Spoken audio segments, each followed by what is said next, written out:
কীরকম আছেন সবাই? ভালোই আছেন আশা করি।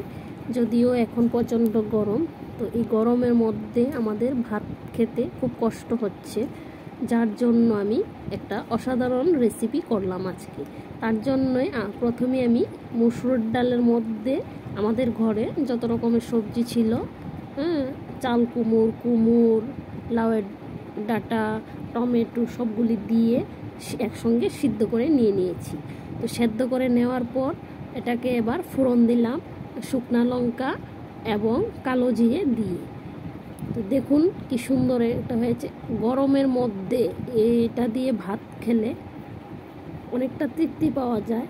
সঙ্গে আমও দিয়েছি, আমটা আমি পরে দিয়েছি ফোড়ন দেওয়ার পর।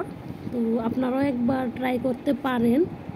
সমস্ত সবজি দিয়ে ডালের চচ্চড়ি, যা এটা গরমের জন্য অসাধারণ হয়। অবশ্যই আপনারা একবার বাড়িতে ট্রাই করতে পারেন, কারণ খুব সিম্পল একটা রেসিপি। আর আমাদের বাঙালিরা তো এই সিজনে আম দিয়ে কোনো কিছু রান্না হলে তো কোনো কথাই থাকে না। তো যদি ভালো লাগে অবশ্যই সাবস্ক্রাইব করবেন, লাইক করবেন এবং কমেন্টের মাধ্যমে জানাবেন। ধন্যবাদ আমার ভিডিওটা দেখার জন্য।